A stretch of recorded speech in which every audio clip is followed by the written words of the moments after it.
Então é Natal, meus amiguinhos, Natal chegou, Natal vai passar, Chester, felicidade, alegria e tudo mais. Mas esse ano tá sendo uma bosta. Nos últimos anos tem sido uma bosta Natal, então não muda nada pra gente não.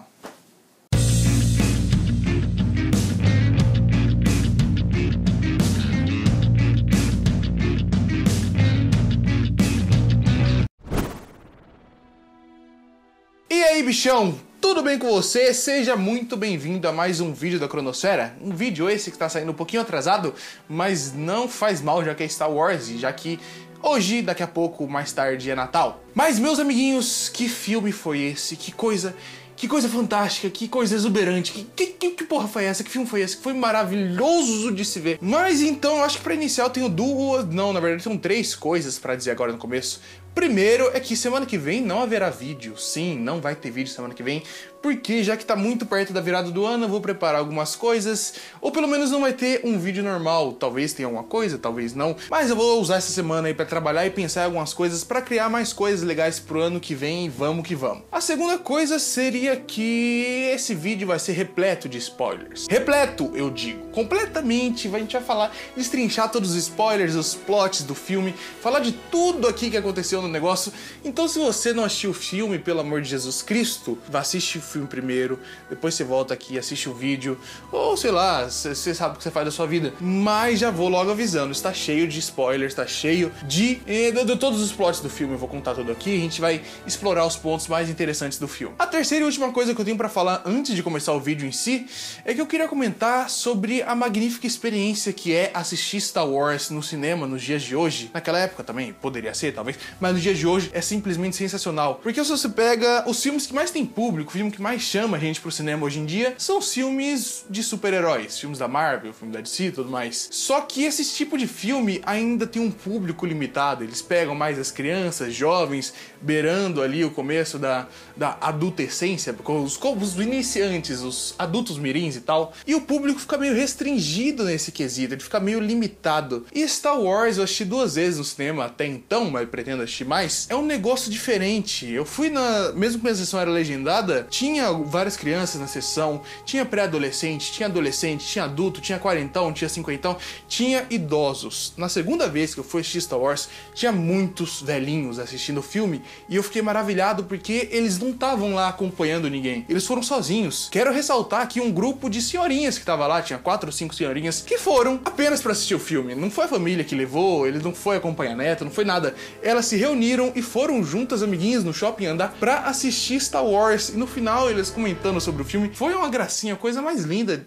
É simplesmente sensacional. E eu acho que outros filmes não conseguem proporcionar essa experiência cinematográfica que Star Wars conseguiu proporcionar. E provavelmente vai proporcionar nos próximos filmes que vão lançar também. Mas enfim, vamos direto pro vídeo. Vamos focar agora no vídeo. Vamos falar sobre Star Wars. Como eu já disse, eu vou explorar os pontos principais, os plots principais. Vou explorar tudo aí que eu achar da hora. Então vamos começar então. Vamos ver uma visão geral do que foi mostrado no filme que aconteceu no passado. Não necessariamente em flashback, pode ter sido história citada e tudo mais. Vamos lá. Algum tempo depois do 6º episódio, o Han e a Leia formaram uma família, o Luke continuou solteirão, Jedizão solteirão, buscou mais conhecimento sobre a força, foi explorando tudo mais, e posteriormente ele iria abrir uma academia Jedi. Em paralelo a isso, surgiu das sombras do Império Antigo uma nova ordem, que é chamada de Primeira Ordem, que tem seu maior alto escalão, o grandioso Snoke. Snoke que pra mim com certeza é o Darth Plagueis, não sei nem se assim se pronuncia, esqueci tanto tempo, mas o Snoke é o sensei do Palpatine. Mas enfim, o Império tinha sido derrotado, a força estava tecnicamente equilibrada, os países, os planetas pararam de sofrer tanta influência do Império assim, já que o Império já tinha sido derrotado e tudo mais. Aí então Han Solo e Leia tiveram um bebezinho, olha que coisa linda, o pequenino Ben. Ben começou a crescer forte e saudável, coisinha mais puchuchuca do titio, bochechudinho assim, a coisinha mais linda, só que ele estava repleto de força dentro dele, o que faz completo sentido, já que ele é neto do Darth Vader, filho da Leia, sobrinho do Luke, então completamente compreensível ele ter tanta força dentro dele. O problema do garoto Ben é que ele sofre do mesmo mal que o avô dele sofria, que é ser explosivo, ignorante e agir como moleque em alguns momentos. Essa característica que o Anakin tinha antes, que o Darth Vader ainda tem um pouquinho disso, o Ben tem tudo, mas não chega a ser tão chato quanto Anakin. O problema dessa falha, dessa brecha de personalidade que o Ben teve, é que o Snoke aproveitou isso pra fazer, ó, meu amigo, ó, aqui tem um lado negro. O lado negro aqui é mais maneiro, tem os bagulho da hora aqui, altas minas, vem pra cá, velho, aproveita aí, você é todo estressado e vem pro lado negro. E o Ben acabou sendo seduzido pelo Snoke. Meu Deus, eu não sei, eu acho esse termo meio estranho, seduzido. É um bicho gigante, escroto lá com a cara toda costurada. Mas enfim, ele foi seduzido. O Ben acabou sendo seduzido pelo lado negro, aí o Snoke pegou, ó, tá vendo aquela escolinha lá de Jedi que você faz? Nisso, o Ben tava estudando junto com o Luke, que é tio dele, junto com várias outras pessoas que têm força e têm potencial pra ser um Jedi bom. E pegou, ó, aqueles negros lá, eles vão dar problema pra gente. Nós, ao lado negro, aqueles cara branco lá vão dar problema pra gente. Mata uns caras daquele lá, vai. Aí o Ben foi lá e pegou a galerinha que andava no recreio com ele, pegou, ó, a gente aqui agora não é Dark Side, não é lado negro da força mesmo, não é, beleza? Então vamos matar o restante dos filhos da puta aí, senão vai ter problema mais tarde. E então ele recebeu o título de Kylo Ren, que acabou sendo o líder dos Cavaleiros de Ren, e matou todos os outros discípulos de Jedi que estavam na academia de Luke. Nisso, Luke ficou muito decepcionado que um aluno dele tinha sido sucumbido às forças das trevas e acabou se isolando do mundo, foi lá para um planeta que tava na puta que pariu, sumiu, não avisou ninguém pra ninguém poder achar ele. O Han Solo e a Leia, por causa dessa treta toda, acabaram se separando. O Han Solo continuou a vida dele fazendo os trabalhos que ele sempre soube fazer, e o Kylo Ren foi e se uniu junto a Snoke para fazer parte da Primeira Ordem. Essa é a história básica que fica antes do começo desse filme propriamente dita, mas acho bom citar agora e detalhar um pouquinho mais, porque a gente vai citar vários elementos dessa parte. Mas agora vamos ir pulando um pouquinho sobre os núcleos de personagem, o que eu achei do desenvolvimento de cada um, o que eu achei do papel que eles desempenharam e como eles desempenharam isso e tudo mais, e os pontos principais que eu for achando durante esse desenvolvimento. Iniciando com a parte da Leia, da Resistência, do Poe, toda aquela galerinha lá que resiste às forças das trevas. Eu achei muito interessante, a Leia agora perdeu o título de princesa dela, agora é general da Resistência, ela é a boluda de tudo, todo mundo obedece às regras dela, ela comanda tudo, ela que manda tudo, é respeitada por todo mundo. Justo, faz sentido, deu uma continuidade pra personagem que a Leia era antigamente. A Resistência continua resistindo, e eu quero dar um destaque aqui pro Poe, que é o grande piloto da Resistência, o melhor piloto da Resistência. Eu gostei muito do personagem, ele é bem equilibrado, ele é bem engraçado, ele sabe ter alguns momentos mais sérios assim, e a química que foi trabalhada ele junto com o Finn foi um negócio muito interessante, uma amizade assim que surgiu, uma amizade muito forte, um sentimento de respeito um pelo outro. Eu tava até discutindo com um grupo de amigos meus que talvez eles possam formar um casal mais pra frente, mas eu acho muito revolucionário pra Disney, mas vamos ver no que dá. Quanto ao Han Solo e o Chewbacca, meu Deus do céu, o Chewie tá sensacional. Cada cena, cada quadro que ele aparece no negócio, você racha de dar risada, do Han Solo entendendo ele, você não entendendo, mesmo que isso seja um negócio velho. É sensacional, eles conseguiram manter aquela mesma química entre esses dois personagens, assim como tinha antigamente, e isso é muito bom porque eles não perderam a essência. O Han Solo não perdeu nada da essência, agora ele é um velho coroca, mas ele ainda é o Han Solo, ele ainda tem aquelas características que ele tinha antes. Envelheceu um pouquinho, mas ainda tem aquelas características. Vamos pular agora pro Finn. O Finn é o Stormtrooper negão. Qual que é a história do Finn? O que a gente sabe sobre o Finn? O Finn, como qualquer outro Stormtrooper, foi retirado da família dele quando ele era bebê, foi jogado lá pra parte do Império, e lá ele foi educado, criado, treinado, ele foi formado, ele foi basicamente feito pelo Império. Império, que no caso agora é a Primeira Ordem. E mais do que isso, o Finn é o cara que cuida da parte do saneamento das estruturas da Primeira Ordem, porque afinal de contas, alguém precisa limpar as naves, alguém precisa limpar aquela porra daqueles planetas gigantes, aquelas naves gigantes, caralho, é 4. E o Finn é esse cara. Só que vale relembrar aqui, porque eu vi muita gente falando merda pela internet, que mesmo ele sendo o faxineiro da Primeira Ordem, ele ainda é um militar. Se você é o faxineiro das Forças Armadas Brasileiras, você recebe treinamento militar, você recebe tudo que um militar normal recebe, só que você não vai em campo, e é exatamente esse o caso do Finn, que ele foi na primeira missão dele no começo do filme. Então mesmo que ele parecesse forte, que ele parecesse veloz, que ele parecesse inteligente no decorrer das lutas, das batalhas do filme, isso faz completo sentido porque ele foi treinado para ser um militar, só que ele desempenhava certo cargo. Ele é um militar que desempenha aquilo, assim como tem outros militares que desempenham outras coisas. O personagem em si, a pessoa Finn, eu achei sensacional, principalmente principalmente a maneira como ele foi trabalhada no filme. As cenas do começo, principalmente, sua grande maioria são engraçadas, as cenas que o Finn aparece, só que o Finn não conta piadas. É um negócio tão natural, é um humor tão polido, assim, uma forma de humor tão perfeita, que é engraçado sem contar piadas. E por que isso é engraçado? Porque é simplesmente por causa das reações que o Finn tem pras coisas. Nossa, aconteceu tal coisa, ele reage de tal maneira e é engraçado pra gente. Mas pra ele é normal, ele tá só reagindo àquilo. Isso é por causa do tipo de pessoa que o Finn é, por causa da criação que o Finn teve. Ele ficava confinado lá nas naves da Primeira Ordem e agora ele tá tendo situações diferentes, ele tá reagindo a situações diferentes. E esse tipo de confronto de, como eu posso dizer, de costumes acaba sendo engraçado pra gente. Mas desde os trailers, desde os anúncios e tal, eu tava pensando que ele ia ser o protagonista principal do negócio, ele ia ser o Jedizão do negócio todo, ele ia mandar na porra toda, e acabou que não foi ele, acabou que foi a Rey. Eu fiquei um pouco impressionado no filme, mas eu só fui perceber que eu tava impressionado bem depois que já tava acontecendo as coisas, porque soou bem natural pra mim a forma como as coisas estavam acontecendo. Só que tem uma seguinte situação que me deixa um pouquinho preocupado. Em cinema, principalmente na faculdade, os professores sempre batem nessa tecla, qualquer coisa que você coloque em cena, qualquer coisa que você imagina para aquela cena, tem que ter 2, 3 justificativas. Se tem um vaso de planta naquela casa ali, daquele sujeito, por que tem um vaso de planta ali? O que aquele vaso representa para a personalidade dele? Quantas flores tem daquele vaso ali dentro? As flores estão com todas as pétalas estão sadias? Uma abelha ficaria interessada para cheirar aquelas flores? Cada mísero detalhe que é colocado em cena tem uma razão para existir e precisa de umas 2, 3 justificativas para justificar a existência de um personagem, para justificar a composição do personagem e também para a composição da história em geral. Então isso obviamente também se aplica ao Finn. Aí você para pensar, nos momentos do filme, tem vários momentos que ele precisava realmente ser um Stormtrooper desertor, mas em alguns momentos ali o personagem Finn poderia ter sido substituído por outro personagem. Imagina que no começo do filme tem um Finn, tem um preto lá, tem tudo normal, só que ele não é Stormtrooper, ele é um cara que foi capturado pela Primeira Ordem. O cara tava lá dentro, viu o pessoal chegando, pegou o uniforme lá de algum Stormtrooper, deu uma porrada nele e libertou o Poe e foi lá embora. Tem várias cenas assim que você poderia substituir um Stormtrooper por outro personagem com a mesma personalidade do Finn ou alguma coisa do tipo. Então a grande questão sobre isso é por que o Finn tem que ser um Stormtrooper? Porque o personagem com a personalidade, com o jeito, com o caráter do Finn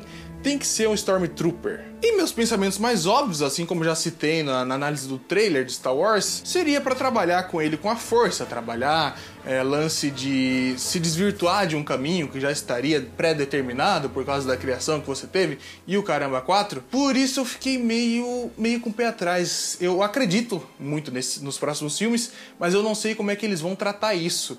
Se eles pegarem o Finn e tratarem como qualquer outro personagem que tá lá no canto, ou sei lá, ele é copiloto de alguém, ou só um cara que vai fazer parte da resistência agora, vai ficar meio desnecessário o elemento Stormtrooper dele. Porque se eles querem trabalhar com o Finn sendo um Stormtrooper, desertando e acabando entrando na resistência, tem que ter uma mensagem maior que o personagem vai ser levado a passar. Ele não adianta ele só entrar na resistência e ficar lá como personagem random ou não fazendo nada demais. E principalmente por causa da existência da força no universo de Star Wars. A existência da força basicamente define o tanto de importância que você vai ter no filme. Então eu acho que pra ser bem desenvolvido mesmo o personagem do Finn, eles precisam trabalhar com a força em cima dele nos próximos filmes. Vamos agora então pra Rey. Meu Deus, que pessoa linda. Eu estou apaixonado pela Rey. O que sabemos sobre a história da Rey? A Rey, lá com seus 4, 5 anos de idade, foi abandonada pela sua família ou por alguém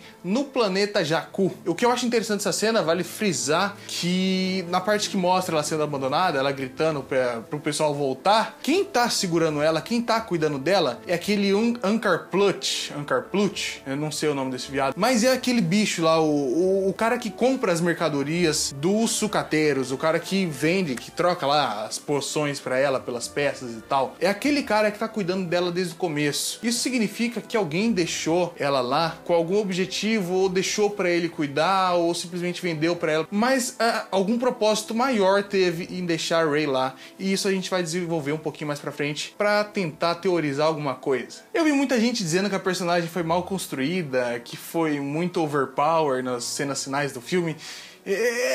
Acho meio sem noção esse tipo de afirmação, mas a parte do overpower a gente vai discutir quando eu for falar do Kylo. É Kylo, né? Kylo XY, Kylo Ren. Mas eu gostei muito como esse filme trabalhou com a personalidade dela, como que ele desenvolveu e expôs a personalidade dela pra gente. Ela é uma sucateira que foi jogada lá no planeta Jakku, só que ela é guerreira, ela sabe lutar, ela sabe pilotar nave, ela entende tecnologia, ela entende da porrada de peça, mas ela continua ali no planeta Jakku, sendo que ela poderia ter saído de lá. Isso mostra muito sobre a quantidade de perseverança e fé que ela tem. Ela acredita que alguém vai voltar pra buscar ela, mesmo ela sabendo que não vai. Chega a ser meio contraditório. Ela sabe que ninguém vai buscar ela, mas ela ainda continua acreditando que alguém pode aparecer lá. E é por isso que ela continua no planeta Jakku. Isso é muito bem exemplificado numa cena que eu acho muito bonita, que ela riscando lá naquela placa de metal, mais um dia.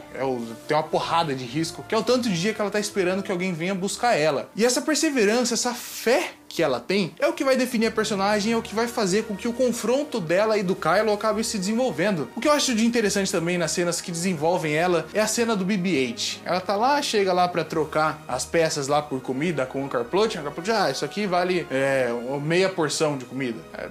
Mas esse droid aí vale 60. E puxa lá, bota 60 porção lá em cima do negócio. É um negócio completamente tentador. Ela pouco conhecia o droid, ela tinha acabado de conhecer o droid no dia anterior. Foda-se esse droid. São 60 negócios ali, eu demoro 3 meses pra conseguir um negócio desse. A minha comida por 3 meses tá garantida aqui do lado e eu não ligo pra esse bichinho aqui. Eu troco? E no momento que ela recusou a oferta pelo droid, mostrou o lado gentil dela, o lado compreensivo, o lado amoroso, mas também reforçou o lado da fé. Porque se ela tá recusando 60 porções de comida assim, de graça, é porque ela acredita que ela vai dar um jeito de conseguir essas porções. A Rey, meu Deus do céu, a quantidade de fé dela supera o Luke, supera Anakin, supera tudo que já foi mostrado até agora no universo Star Wars. E é por isso que ela dá um pau no Kylo, mas eu vou falar sobre isso mais pra frente. Aí um pouquinho mais pra frente no filme surge o Finn e eles começam a ter as primeiras interações. O que eu gostei desse filme, que eu poderia dizer, é que eles conseguem quebrar clichês, conseguem quebrar alguns padrões machistas de construções cinematográficas. Por exemplo, na cena que os dois capangas vão lá roubar o BB-8 dela, o Finn tá lá e o Finn olha e vê ela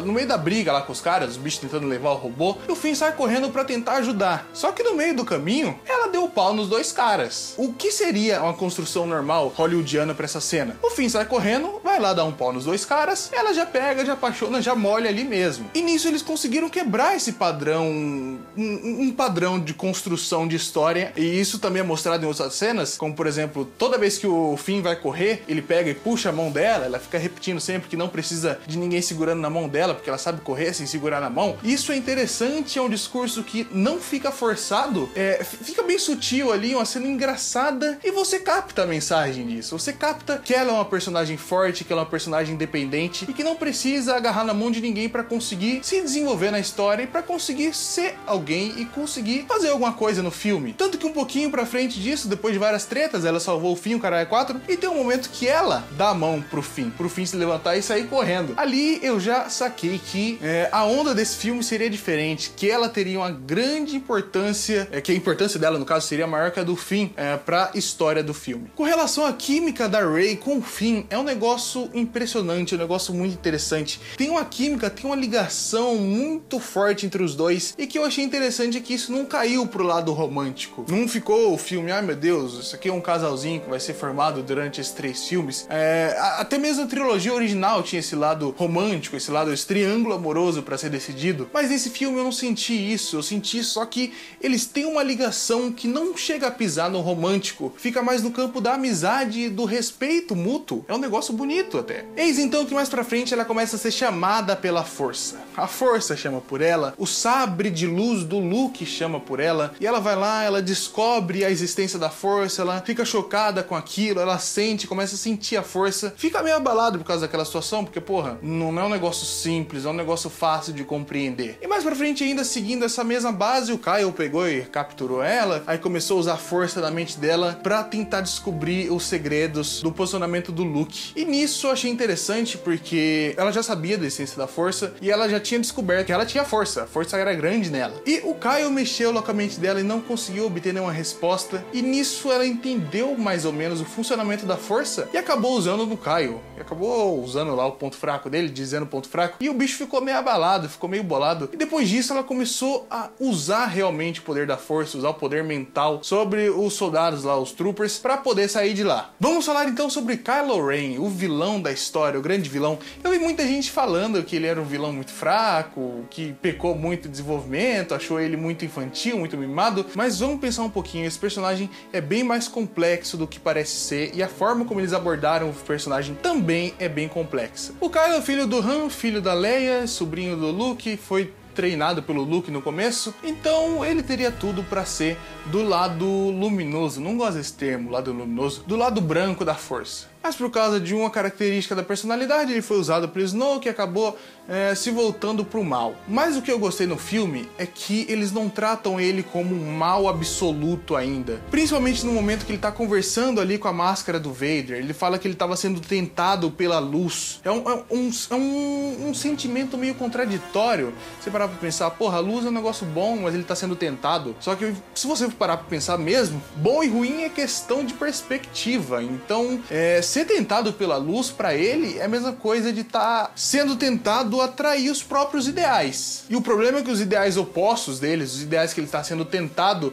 a compartilhar, ele já seguia eles antes. Só que ele traiu esses ideais, matou uma porrada de gente por causa disso, governou a galáxia por causa disso, e tá ali justamente porque ele traiu aqueles ideais. Então seria uma escala muito grande ele voltar atrás disso. E é bom isso no filme, porque eles tratam a insegurança de um vilão. Eles tratam ele de uma maneira bem humanizada, e mesmo que o Kylo seja um cara birrento, um cara explosivo, um cara agressivo e tal, o Anakin era a mesma coisa. O Anakin, não era a mesma coisa não. O Anakin era umas 30 vezes mais irritante, aquela personalidade dele achando que era o cara, Padmé, o cara chato do cacete. O Kylo não chega a ter nem um terço da chatice que o Anakin tinha, e o Anakin virou Vader. E você pode perceber que esse filme é a introdução de um vilão. Ele tá mostrando a base dele, e a partir daquele primeiro filme que ele vai realmente se consolidar e virar o verdadeiro vilão. Em questão de comparação, isso é basicamente o Anakin um pouco antes de virar o Vader. Eles estão mostrando um lado mais frágil dele, uma reação mais humana, até que ele vai virar um vilão fodão e fuderoso e tudo mais. Tem uma coisa muito interessante também, é que o Kylo sempre tenta almejar o Vader. Ele tem medo de que ele não consiga ser tão bom quanto o Vader, mas ao mesmo tempo ele deseja conseguir superar o Vader. Porque o Vader foi um vilão fudido, foi o caralho A4, mas ele fracassou, ele falhou quanto ao sentimento familiar. Ele, por causa do Luke lá, toda aquela situação. Então o Vader, mesmo sendo o picão de tudo, ele acabou cedendo por causa da família. E o Kylo queria superar essa fraqueza, ele queria superar o Vader, e por isso ele acabou cortando essa fraqueza dele bem pelo estômago. Ele matou o Han Solo lá, pegou o sabre de luz, cortou ele aqui, enfiou o sabre de luz nele, jogou ele lá pra baixo, e por isso nesse quesito ele acabou superando o Darth Vader. Agora o que eu quero comentar sobre a parte de luta dele com a Rey, que eu vi muita gente falando que ela ficou muito overpower, foi muito protagonismo, surgiu o poder nela do nada. Vamos analisar tudo. O momento da luta dele, o Kylo já tinha sido atingido, já tava machucado, porque levou o tiro lá do Chewbacca. Lembra que esse tiro, o tio matava um neguinho a cada um tiro desse. O Kylo levou um aqui, toda hora na luta ele ficava batendo aqui no bucho. Tava machucado fisicamente, ele tava desestabilizado psicologicamente, porque além dele ter descoberto que outra pessoa tem uma força muito grande, consegue rivalizar com a força dele, no momento da luta, ele tava tentando puxar o sabre do Vader, puxando o sabre do Vader, o sabre veio da puta da velocidade, ele, porra, é nóis. Só que não, era pra Rey. Ele perdeu nessa mini competição de conseguir o sabre de luz do Vader. Ele não conseguiu atrair o sabre de luz do Vader, mas aquela sucateira ali que vive num planeta de só tem areia, não faz bosta nenhuma da vida, conseguiu puxar o sabre de luz do meu avô. O que tá acontecendo? Então ele já tava fisicamente machucado, psicologicamente machucado, e a força dele não tava tão forte, mas ele tava oscilando, ele tinha dúvidas. Ele realmente falou no filme que ele tinha dúvidas quanto ele tava sendo tentado pelo lado luminoso, pelo lado branco da força.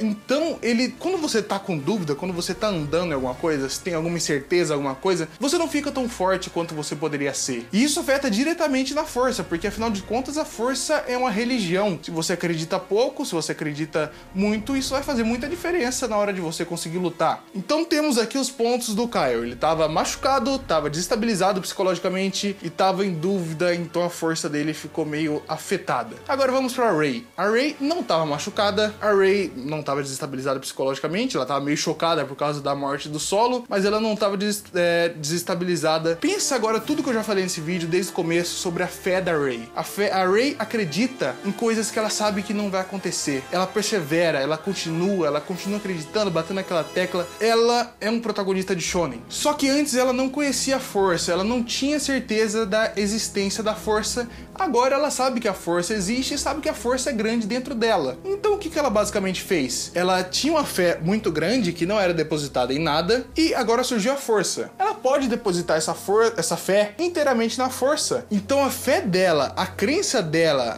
toda a fé que ela tinha foi depositada na força e isso potencializou as características dela. Você pode ver que no momento da luta lá, que o Kyle tá empurrando ela, fala que ela precisa de um treinador, o Kyle fica ali esperando a resposta, só segurando ela na beira lá da morte, e ela se lembra do recado lá da Zoyuda, a Lupita Nyong'o lá. Ela falou que você pode sentir a força em tudo ao seu redor, basta fechar os olhos, se concentrar. Ela pega e fecha os olhos, ela acredita na força. Naquele momento ela depositou toda a fé que ela já teve nos pais voltarem pra buscar ela, na família voltar pra buscar ela, toda a fé que ela já teve em conseguir comida todo dia, toda a fé que ela já teve, ela depositou ali na força, naquele momento. Ela se sentiu importante, ela sabia que a força estava com ela. Ela fechou os olhos e sentiu. Ela foi reenergizada pela força, enquanto a força estava atraindo o Kyle, porque o Kyle não sabia exatamente o que ele queria, ele estava incerto das coisas, e por isso que ela conseguiu virar o jogo contra o Kyle. Vamos relembrar? O Kyle estava ferido, estava desestabilizado e estava incerto. Ela estava bem de saúde, estava com a força completamente depositada e tinha o sabre de luz do Luke na mão. Um sabre que já matou dezenas de criancinhas. E é basicamente por isso que ela conseguiu sair vitoriosa com tudo. Bom, eu acho que isso é tudo que eu tinha pra falar sobre Star Wars, e é isso que eu queria compartilhar com vocês sobre o que eu achei do filme maravilhoso, lindo de morrer. E essa semana eu vou deixar duas perguntinhas, uma mais geral e um pouquinho mais específica. A primeira pergunta seria: o que você achou de Star Wars? O que você mais gostou do filme de Star Wars? E a segunda, como a gente tá no final do ano, como a gente já vai virar o ano agora, eu queria perguntar o que você gostaria de ver aqui no canal. Porque eu quero criar outras coisas, quero trazer mais coisas diferentes pro canal para não ficar muito repetitivo. Mas o que você gostaria de ver? Deixa aí embaixo sua sugestãozinha. Se ela for lindinha, se ela for aplicável ao tipo de premissa que esse canal tem, ela será realizada. Se você gostou desse vídeo, clica aí embaixo em gostei. Se você não gostou, clica em não gostei, mas justifica o porquê que você não gostou. Se você gostou desse vídeo e não conhecia o canal, clica aqui embaixo para se inscrever e depois entra no canal e veja os vídeos anteriores. Tem vários vídeos legaisinhos que eu acho que você vai gostar sim. Mas então eu acho que é isso aí. Queria agradecer vocês por terem me acompanhado nesse vídeo e por terem me acompanhado no canal desde que eu criei ele até o restante, até o finalzinho desse ano. 2015 foi o ano de início, mas ainda tem muita coisa pela frente. Então vamos que vamos. Então, Feliz Natal pra todos vocês, um próspero ano novo e toda aquela viadagem toda que todo mundo sempre fala, mas é isso aí, você sabe que nós estamos juntos. Então é isso aí, espero ver todos vocês no ano que vem e tenham todos um bom dia. A atuação dos personagens que são... os personagens de Astronauts são incríveis, cada um deles é muito bem diferente um do outro e todos eles têm